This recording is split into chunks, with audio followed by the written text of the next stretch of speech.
The key to successful Valentine's Day gift giving is to show your Valentine that you truly get them. You need something personal as their favorite cocktail, which is why the Bartesian cocktail maker is the perfect Valentine's Day gift. The Bartesian is a sleek countertop device that makes over 50 bar-quality cocktails at the touch of a button, including your Valentine's favorites. If they love margaritas, Bartesian can make over 10 kinds. If they like whiskey, they can choose an old-fashioned one night and a sidecar the next. Plus, your Valentine can choose their desired strength, from mocktail to strong. And not only does it make your Valentine's favorite cocktails, but it makes yours too. Skip the overpriced dinners and impersonal gifts. Instead, treat your Valentine and yourself to a present you'll both enjoy long past February 14th. Bartesian. Order yours today and receive free shipping. Visit bartesian.com/cocktail to shop now. That's BARTESIAN.com/cocktail. We have a lot going for us in Fall River, Massachusetts. Great bird watching and an Amazon warehouse with healthcare on day one and free technical training programs. Good for employees, good for Fall River. Amazon, every day better. Welcome to the Walk in Victory podcast, where we sit you at the feet of the masters. My name is Carla, and I'm excited to introduce you to our host NaRon Tillman, recording from the bustling borough of Queens, New York. On this show, we dive deep into the journeys of individuals who have overcome tremendous challenges to achieve their goals. Through their stories, we hope to provide you with inspiration, guidance, and strategies for your own journey towards victory. So get ready to learn from the masters themselves as we explore the triumphs and struggles that make success possible. Let's dive in. And now here's our host, NaRon Tillman.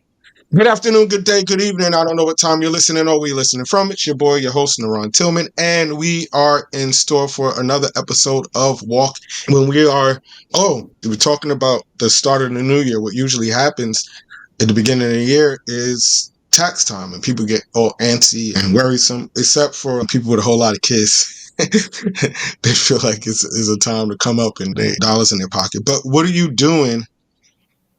What do you get? What are you doing with what you have? Like sometimes this may be the only time, depending on what you do. I'm not judging anyone, but this may be the only time of the year where you have a significant amount of money in your possession. And remember when we talked about during COVID, when they were giving out stimulus checks and people had this money coming in, and again, they didn't have any kind of plan. But here on Walk in Victory, we like to talk about planning and mindset shifts. It's probably a little too late to start thinking about, oh man, I want to do this. You will spend all the money that you have. And in our communities, we are consumers. We like to spend on things that are name brand. We like to spend. We like to go out places that we wouldn't normally visit during these times of the years and buy cars that we can't afford. And by September or the midsummer, the cars are gone, and we have to change the mindset. If I can reach one person and get you to just start thinking differently, start now thinking about what you're going to do next year. It's probably a little too late to be thinking about your financial plan now, because we get antsy and itchy and we looking on our phone trying to wait for that deposit to hit and then get sweaty under the arms, and like you probably already make reservations to spend all of your money. But I want to challenge someone who's listening to me to start creating a money plan. The thing about money is, and I said this in although I've been an entrepreneur for a set time, there was always a limit. There was always a glass ceiling that I hit when it came to even the amount of money that I made. And I realized that the glass ceiling wasn't there because I'm black or because I'm disadvantaged or because the glass ceiling was there because of my mindset. The mindset capacity is only whatever the mind or the physical person is willing or can accept. You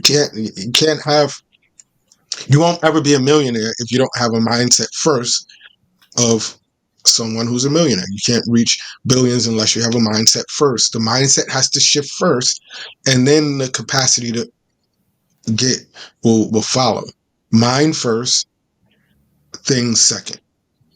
Mind first, things second. Someone who's losing weight, if the mind doesn't believe it can do it, The mind won't do it because you're going to have obstacles that come in the pathway.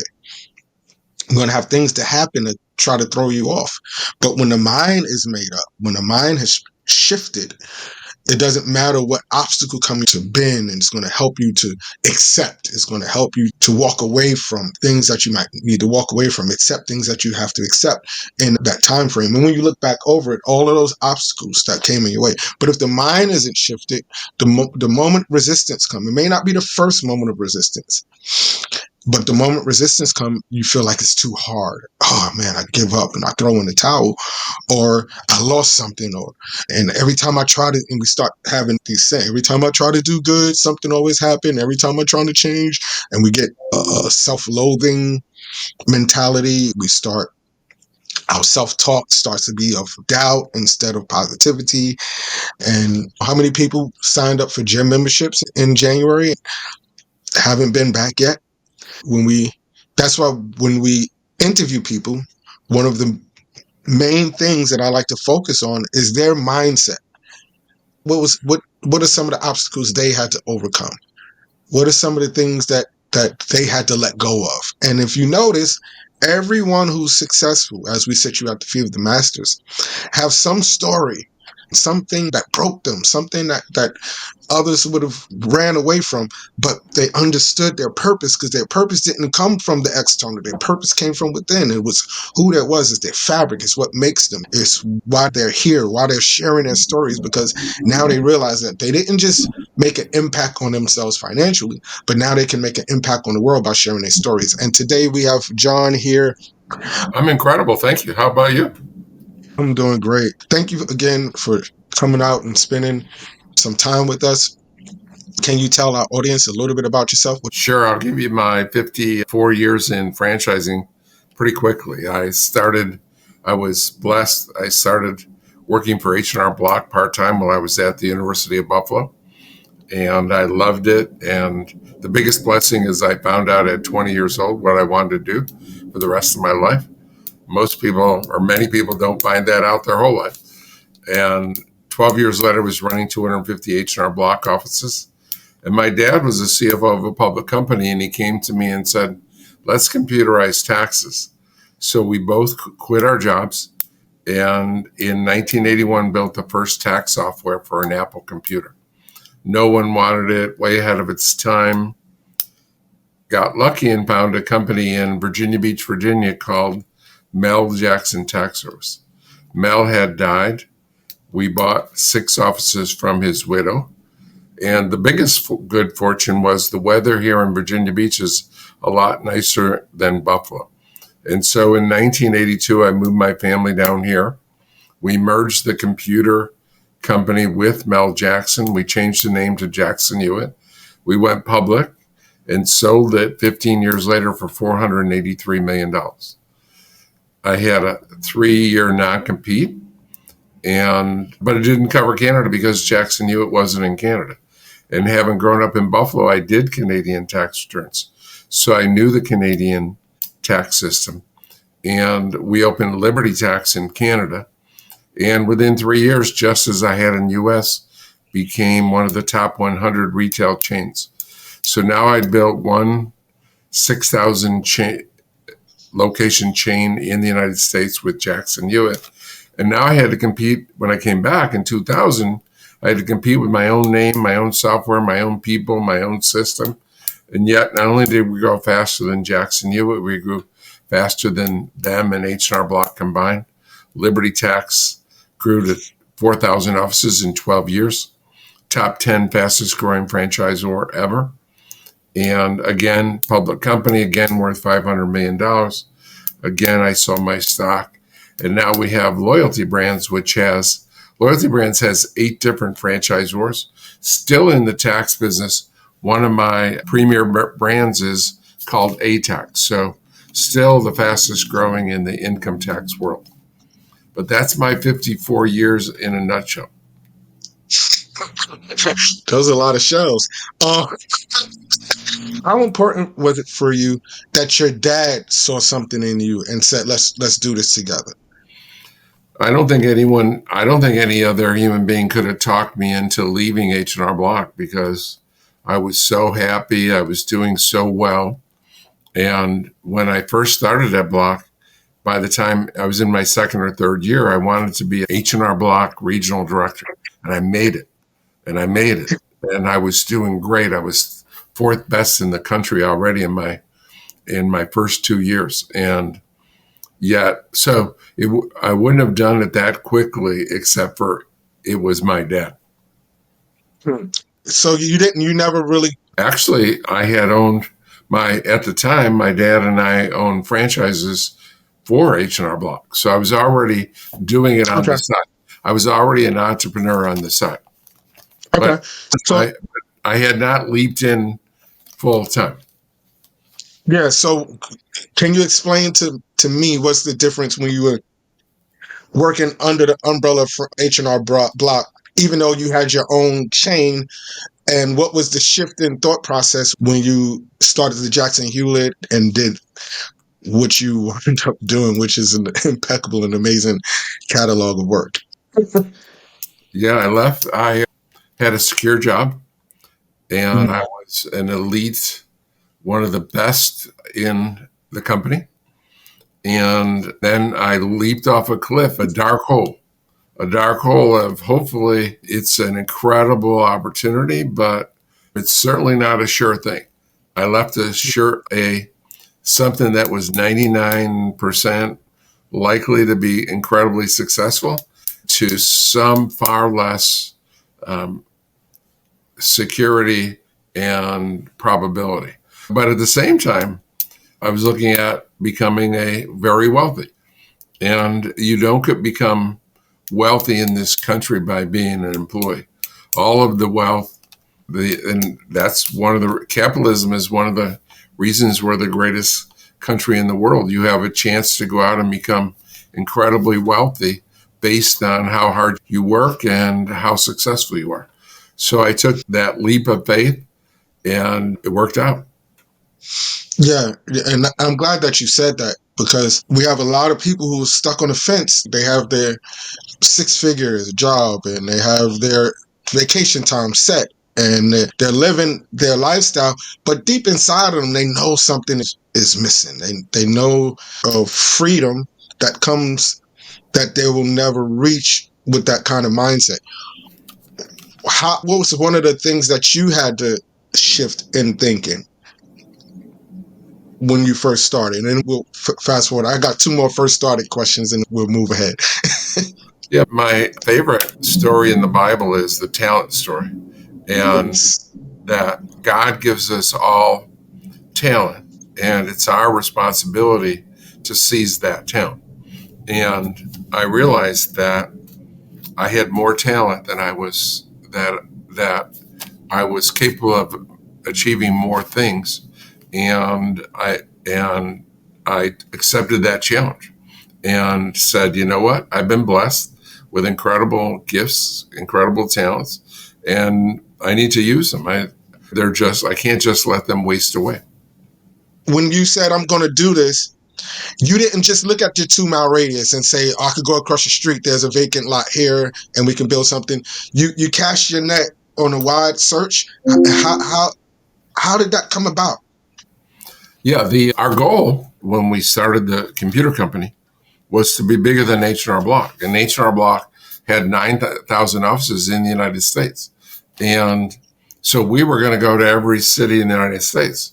And I got blessed. I found an ad in the Wall Street Journal for a big display ad they used to display on Thursdays, businesses for sale.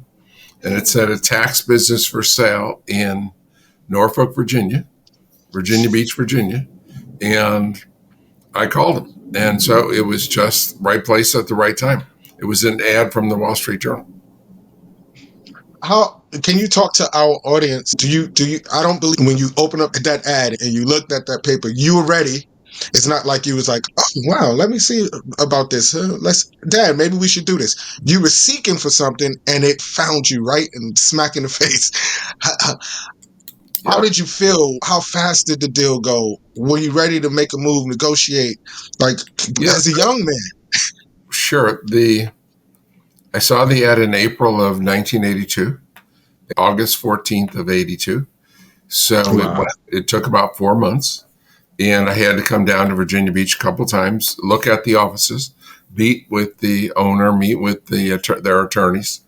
But yeah, and I think that God works in strange, mysterious ways. And you have to be, and opens windows of opportunity. You just have to be paying attention. And, and it's hard. It's not always clear, but you got to be paying attention because things, I'm not sure I exactly agree with the phrase things happen for a reason, but I certainly agree with God intercedes in our lives on occasion, and we need to pay attention. Wow. So now from Buffalo to Virginia, that's a huge shift in weather, shift in mindset. I lived in Norfolk, Virginia for some years, and my sister lived in Virginia Beach, and my family still lives in Virginia. I come to Virginia every year. So you start out with 6, but your goal, and I'm emphasizing this, your goal was already to get past 72. So you wasn't satisfied with the 6. You knew that you had to do something in order to stretch and reach your goal. What were some of the first things that you did, setting the culture when you came in? Yeah, I got a bad break. When we bought the business, they had about 35 employees, and the owner, who was the widow, wasn't instrumental in the business. She had 2 key employees, and I met the employees, and she said they're looking forward to working with you. And the day we closed on Friday, August 14th, I went back to the office, and it was now mine for the first time, and they both turned in their resignations. Not only did the 2 key people turn in their resignations, but they both competed with us. And one of them opened a tax service in Norfolk called Audrey Meyer Tax Service. And because she had a big name in the company, the other one opened Brenda. She was only known as Brenda. So she opened Brenda's Tax Service in Portsmouth. So I was immediately faced with adversity. And so I was able to hire most of the rest of the staff, keep most of the staff. And we had tax schools by September, and able to hire enough people out of those fall tax schools to staff the offices during the tax season. In the first season, we expanded by 5 offices.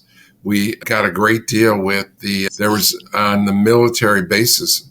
This is, as since you lived here, this is the largest military installation in the world for the United States, but Navy especially, but they have a huge Army base, a huge Air Force base. And we were able to get offices on 5 Navy bases. And so that we were able to expand very quickly by that relationship that we seized with the Navy. I used to work on a Navy base in Norfolk. We kept the grounds. My dad was in Virginia Beach. Little Creek. I was in Norfolk. Yep. Yeah, and right before you get into Hampton, right before you cross the bridge over, I was there. I learned how to cut grass. Nice. At that Navy base. Yes, and those are huge bases. And I do remember Jackson Hewitt sites being in that area. I came in and I lived there for a year in the 90s, 94. That's the last time when the Knicks lost to Houston. I remember the year because I remember watching the O.J. Simpson running down the street when I got off work. A good time. No, it was not a good time. The Knicks lost, and I had to go back to work, and everybody laughed at me. And you expanded in 1 year.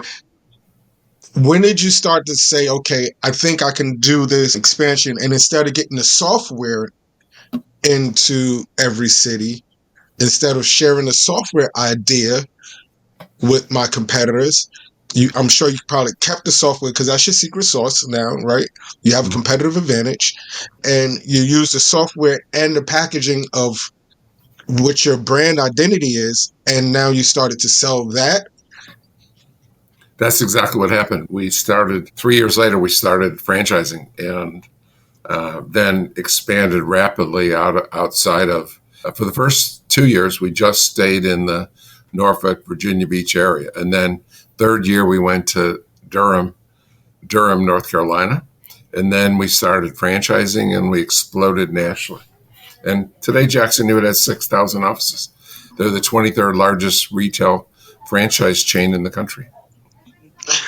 How does that make you feel when you know, like you wasn't a part of a team that brought this together? You wasn't part of a conglomerate. You wasn't the president and sat at the negotiation table. You are the guy that saw this, and you didn't say that you only wanted 73, but the goal was 72.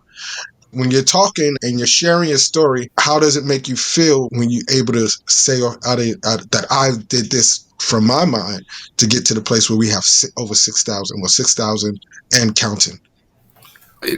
I have a couple of feelings. Number one, it became $1 billion company, and there's only 1,000 people that have founded $1 billion company in this country. And I feel very successful, but most of my success is all the lives that I've changed. I brought in 5,200 franchisees in my career, and they've had hundreds of thousands of employees. So I feel blessed. I feel humbled, and I feel that the thing that has driven me for my 54-year career is changing lives, and I feel that really good about that. There's a saying about keep the main thing the main thing. How did you resist the temptation of saying, okay, I'm done with this tax thing, I'm going to start a Burger King now? When I was a kid, when I was a teenager, I knew I was cocky and self-confident. I knew I was going to be successful. I knew I was going to make millions of dollars. I didn't know how.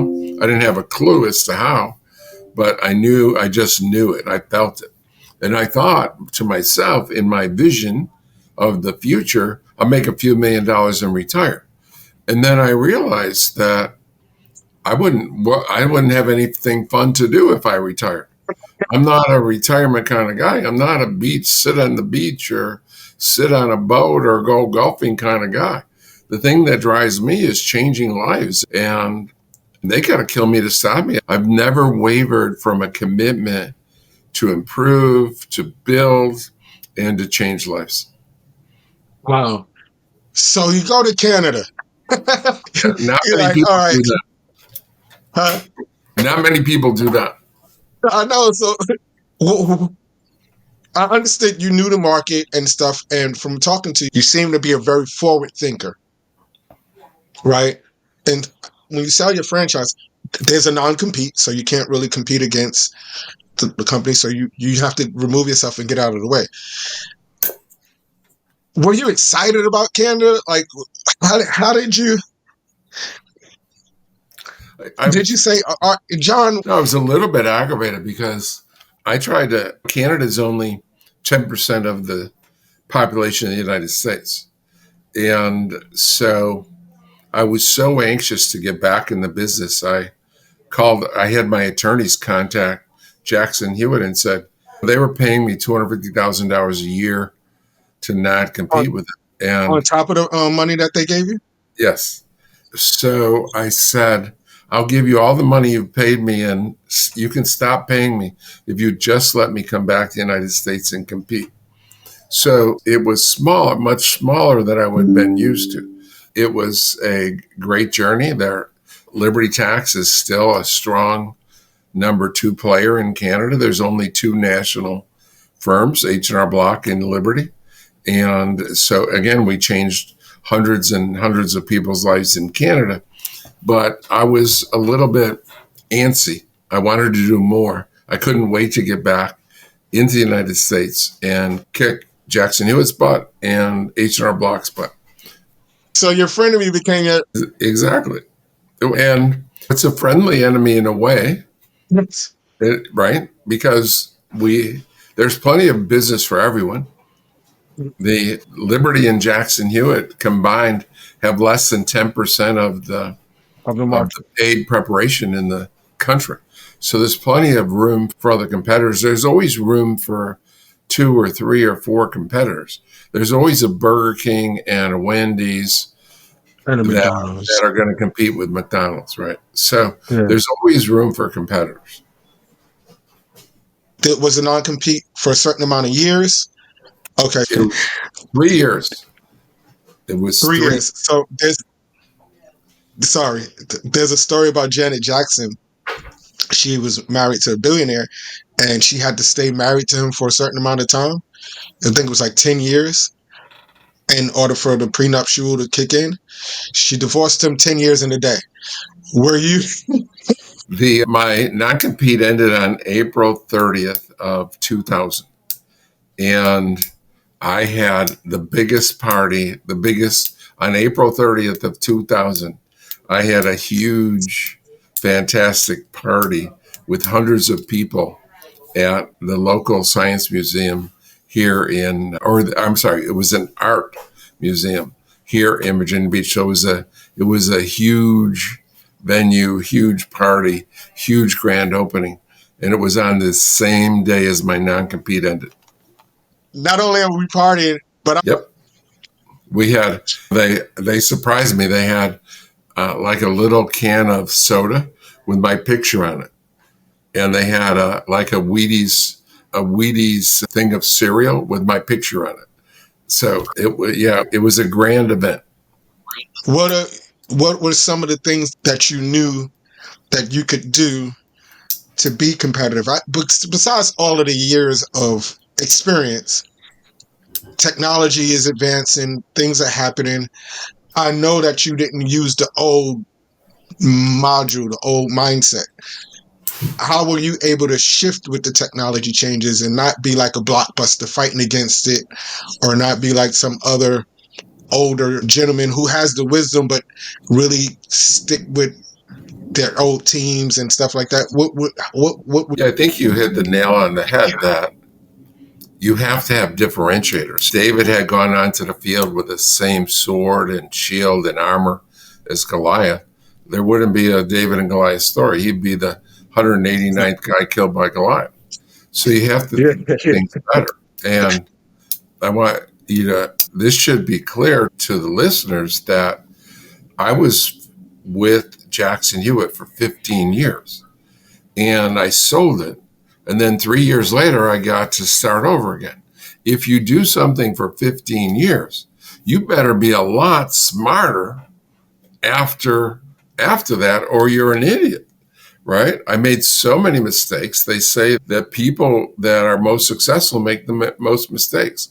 So I made so many mistakes. I learned so much that, and 95% of what we do now, we have ATAX, is the same as I did at Block or Jackson Hewitt or Liberty, but we do a few things better.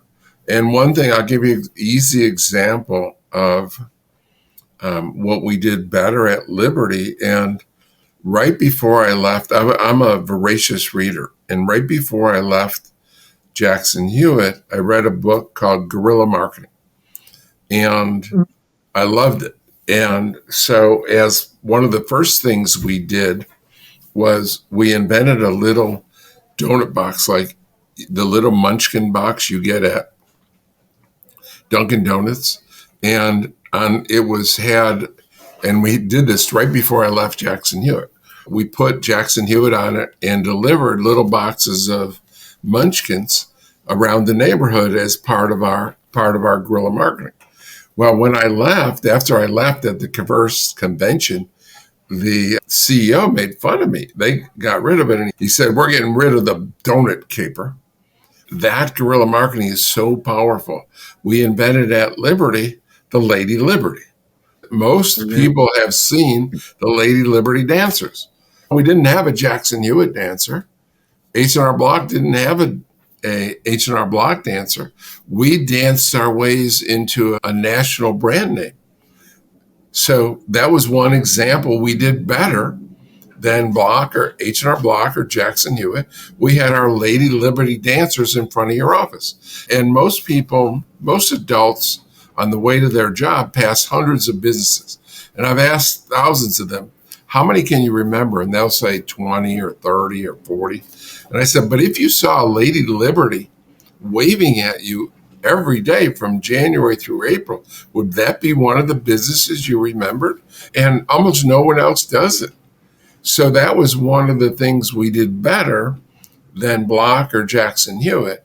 And today at ATEX, on my new tax company, we have 18 different things that objectively we do better than our competitors. 18 differentiators. And none of them are we offer better service, because that's subjective. And if you ask the H&R Block CEO who offers the best service, he would say H&R Block. If you ask Liberty who offers the best service, he would say Liberty. So we're not talking about we do 18 things that are objectively different than our competitors. Yep. Oh, can you Remember talk to that the audience both about my companies became worth $500 million public companies.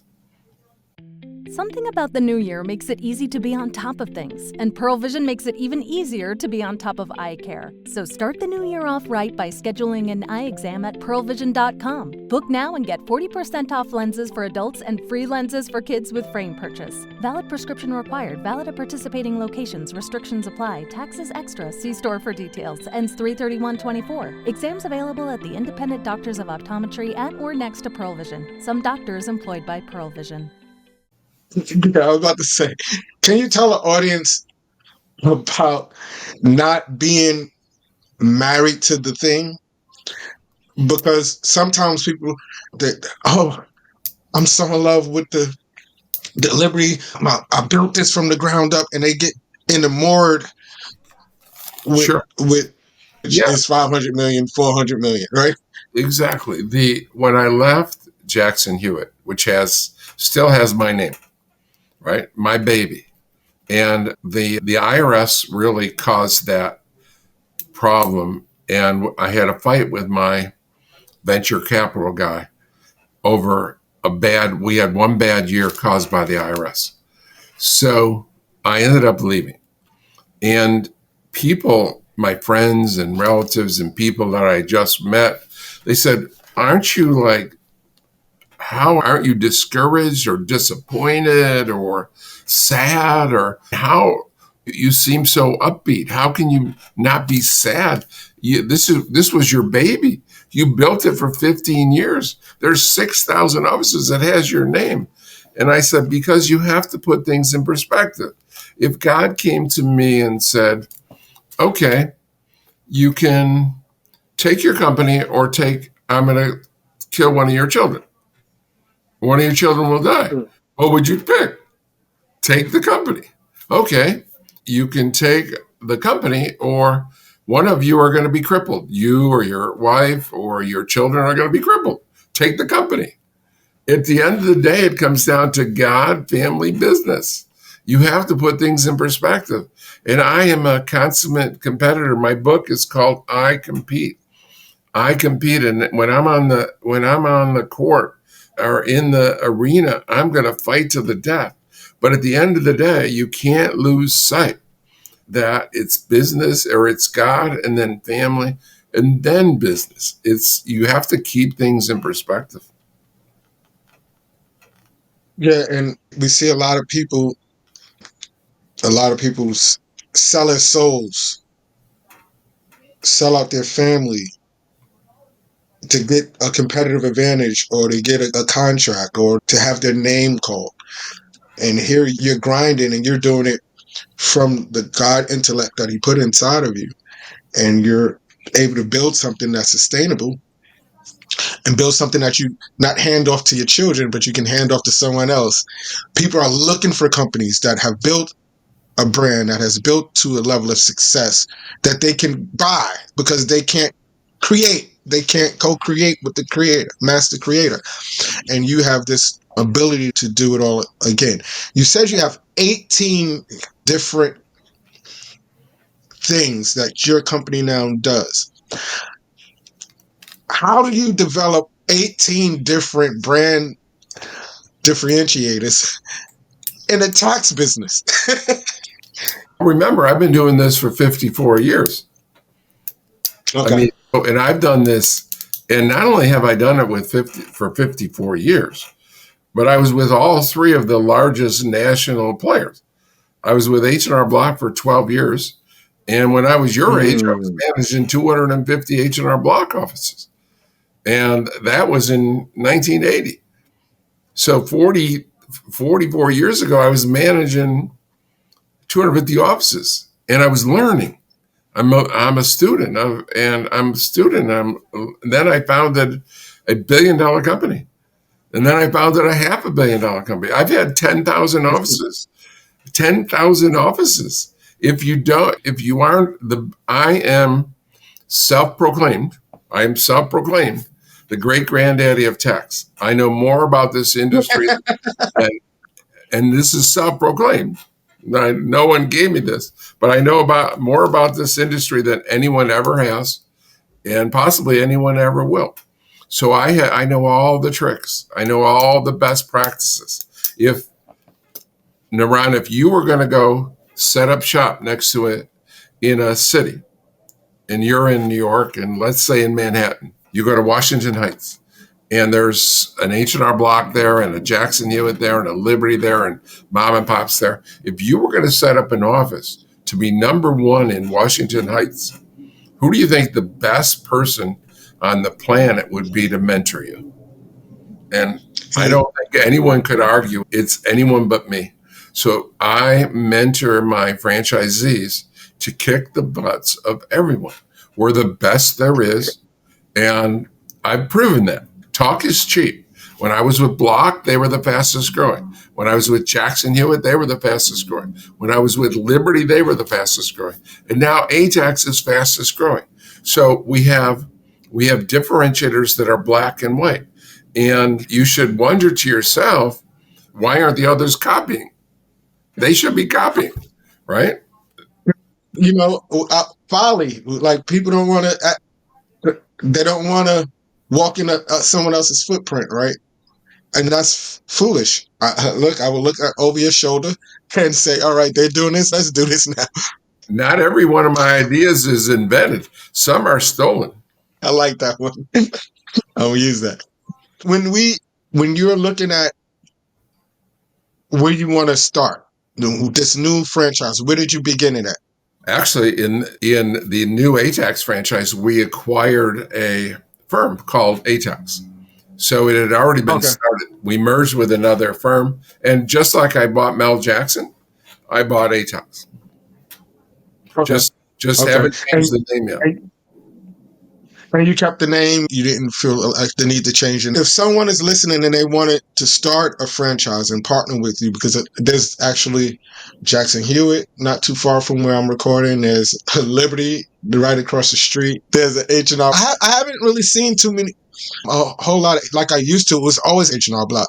Then when Jackson Hewitt came, it was like it was Jackson Hewitt. So I was thinking maybe it's the franchise price. And then I saw the people with the Liberty bells standing outside with the Liberty. I'm like, okay, this ATAX I haven't really seen too much. But what is the asking price? What do we have to have? The total, let me say it this way, that to start a business, you need two things. You need people and money. And it's a lot easier for me to find money than people. So I've helped people, I've lent people money. Part of this money is total startup costs. If I find the right person, we will figure out a way to get you into our system.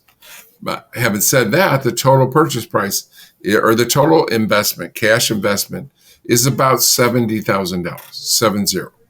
And that's an all-in investment. And again, if you're really good, then we'll figure a way to help you get in, even if you don't have anywhere near 70,000. We've lent thousands of people money. Out of the 5,200 franchisees that have come into my franchises, at least half of them, we lent money to.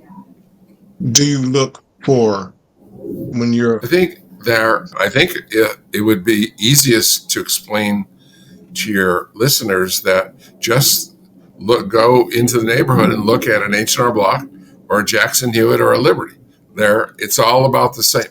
So we're not too much different, any of them. We're a little bit better at picking more visible locations with higher traffic count.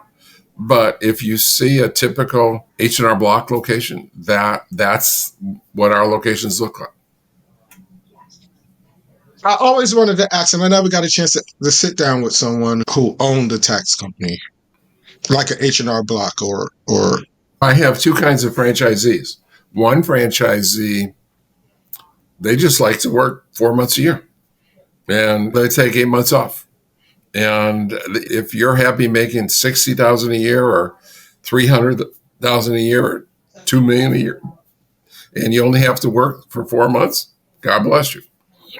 That's about a third of my franchise. Most of the franchises have other things that they offer. They'll offer accounting, bookkeeping, payroll, or insurance, or financial planning, or other business, real estate, other businesses the rest of the year. And okay. Most people that start keep their day job because it is so seasonal. They keep many of them until they start making as much money as they want. That's one of the greatest things about the tax industry is you can keep your day job. You don't have to come into this and quit what you're doing. You can keep that six-figure income you mentioned earlier and build it on the side until it makes enough money that you can leave your day job. Replace it. Thank you so much. I think that your story is amazing. Are they like tax conventions, like once a year, like when all the tax guys get together and each company has their convention, and the IRS has training conventions or training seminars in about 5 different cities where many get together. But each in the H&R Block has their convention. We have our convention. Each company does, but there's no there are 500,000 tax preparers in this country. There's no convention of more than a couple thousand. I was asking because with your colleagues, you're an icon. You're my hero. I want to be you. Adopt me. I mean, people are very respectful to me because, again, they get it. They get what I've done. And there's only 2 guys in the history of the United States that have invented and founded national companies. Henry Block, John Hewitt's on his 3rd brand. And John Hewitt's brands have more than Henry Block's does, and he's deceased. So he's no longer with us. So in my own mind, I'm a living legend. I'm the only guy that founded 2 national tax companies and 2 of the top 100 retail chains in the country. You are a living legend in my mind too.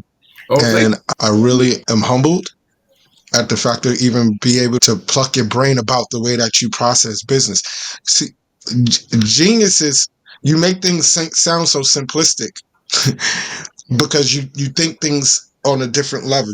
You're operating on a level. Now, I don't know. Are you a visualization guy, or you have to write it down? Like, how do you process when you're getting your stuff out? First, let me talk about your genius comment. Of course, Einstein said, genius, the definition of genius is making complicated things simple. That's Einstein's definition of genius. And I'm a chess player. And I think that's really helped me. I learned chess when I was 9.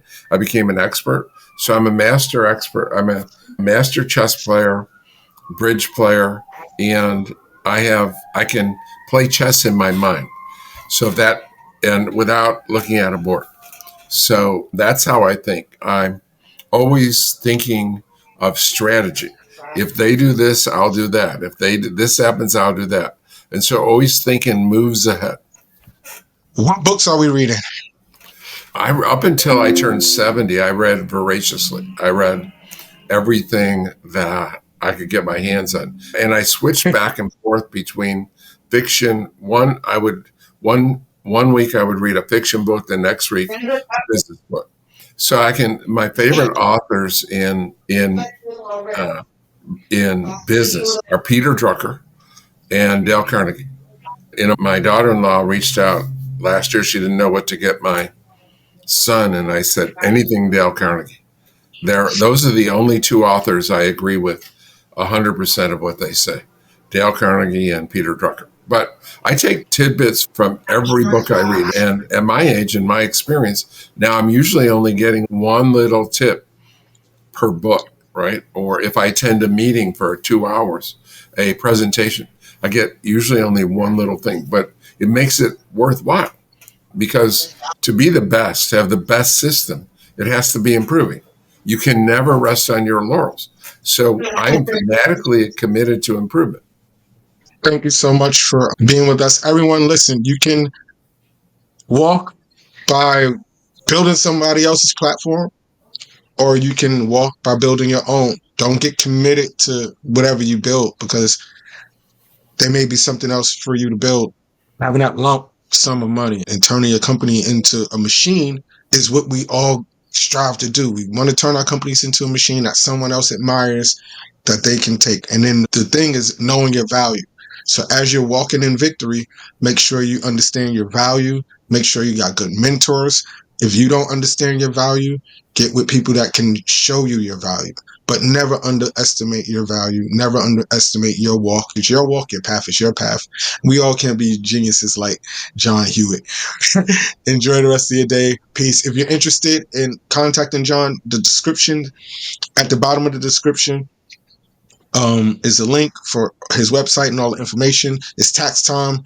If you want to know if there's a company in your area, his team is here for us to make sure that we are in good hands. And who better else to go to than one of the masters, a living legend. Thank you again, John. This has been another episode of Walk in Victory podcast, where we sit you at the feet of the masters. We hope you enjoyed today's episode and found inspiration and valuable insights to apply to your own life. If you did, please show us some love by liking and subscribing to the podcast. Your support helps us reach more people and share more stories of triumph over adversity. Until next time, keep walking towards victory. And don't forget to follow us on social media for updates and behind-the-scenes glimpses of our episodes. Spoiler alert. A 2-word warning that we're about to ruin the end. But sometimes, spoilers can be worthwhile. And so, we designed the Lexus NX to reveal many things, like taking the mystery out of how close you are between parking space lines, or the time you'll arrive at your dinner reservation. Technology designed to remove surprise endings. It's just a better story that way. Click the banner to discover more. Experience amazing at your Lexus dealer. You dream of a career with better pay, benefits, and hours, but you're not sure about going back to school full-time. At Miller Mock College, we can help. We offer programs that are affordable and flexible to fit into your busy life. Most can be completed in less than 2 years.